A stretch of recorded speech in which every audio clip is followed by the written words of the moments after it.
I'm doing a continuation to this video I started a while ago talking about this little girl who died in an accident after she had spoken to me on the telephone.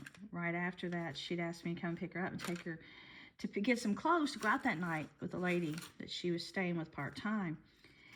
And I was just getting to the point where I have discovered that the devil was using me with the dark branch of government to get into my mind, because my mind was visiting heavenly places and higher places. And that's why they're sending me art yesterday of me drawn through Disney in space. They say they've opened a Stargate, and they keep putting videos in our home of the Stargate and Dark Knight things. I guess that Dark Knight's supposed to represent a local Satan. I don't know.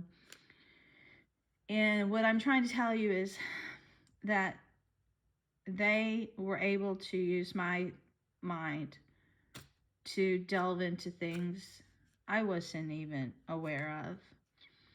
And now they want to kill me because I've closed the door. Because I never knew that I could possess a power or gift from God that could harm anything or anyone. And I never knew God would give me such a powerful gift, because I didn't take myself very seriously in life. I never even thought I was smart in elementary school, because I had a lazy eye, because I had poor hearing.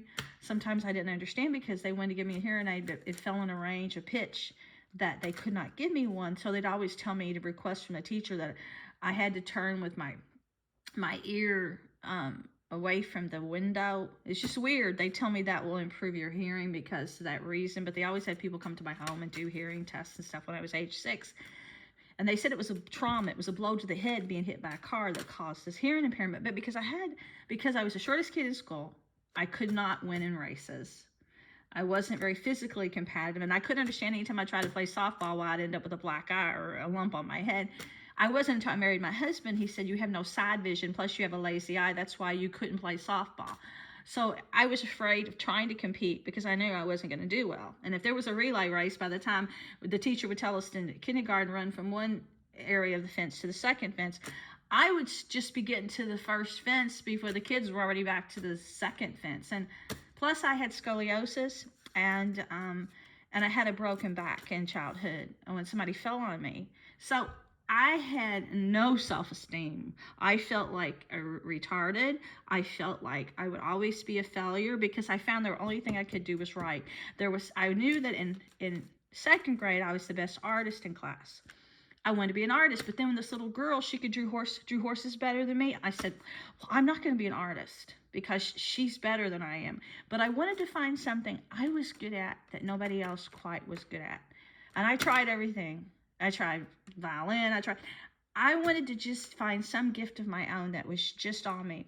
And I found out when I would go in my room and I prayed to God and talked to Jesus, he was taking me to places nobody ever seen. And then I found out he was giving me knowledge nobody knew. And then I knew this knowledge was things you would read about in the Bible. It was the supreme. It was a higher place. And then I knew he was taking me to ancient past and showing me places years ago. So then I liked collecting rocks and things. So it connected me to the ancient past. I thought it'd be great to be an archaeologist. I'd love to dig and find these ancient relics. But I wasn't into digging, and I didn't know if I was smart enough to be an archaeologist. I always thought everybody was smarter than me. Everybody was more supreme than me. I had this and my parents bragged about me. Oh my God, they put me on a pedestal. They loved me. My mom always saying, you're beautiful. And I would always just look at my flaws. And no matter what anybody said, it was the kids at school that would see me as different, that made me feel so bad, that I would base my opinion of myself on. And it wasn't what my parents were telling me, the good things. It wasn't what my grandparents and relatives were telling me, all the good things. I got lots of love, more love than I think any kid ever has. They gave me more love than any other kids in my class. I was the only one.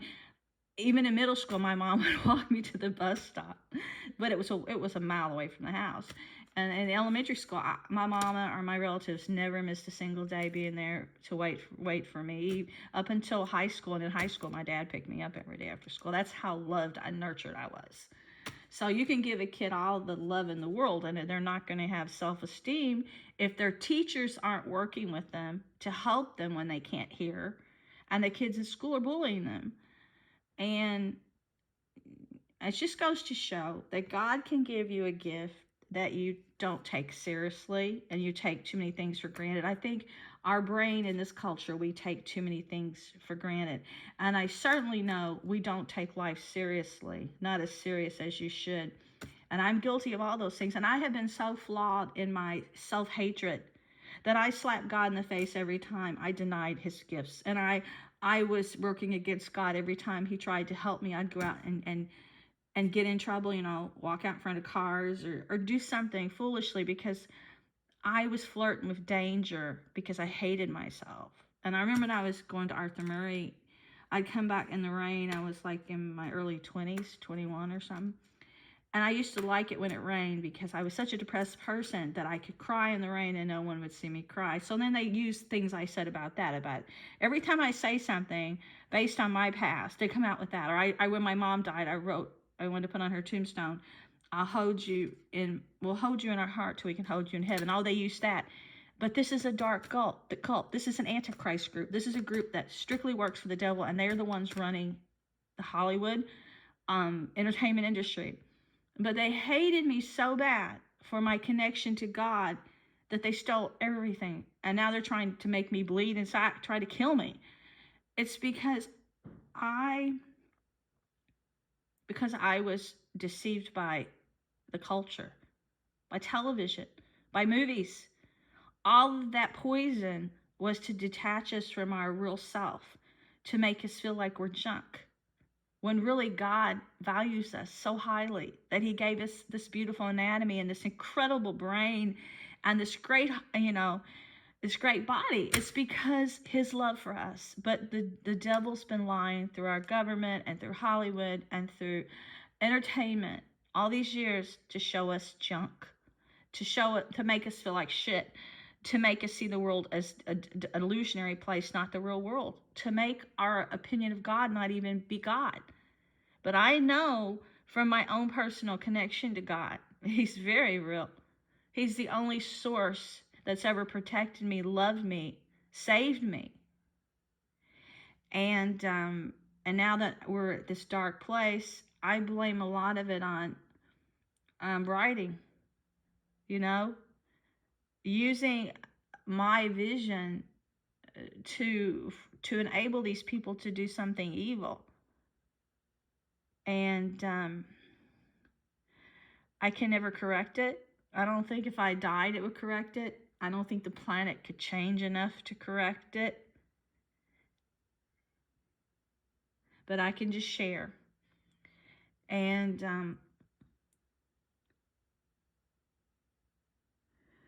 last night, a thing was attacking me. And then today, they're threatening me on the computer for revealing the truth of what's really here. So it attacked my throat so bad. As you can hear earlier, I was hoarse. That I had this, I was like, like the coughing today, like, but it was my airway that was making like this whooping sound.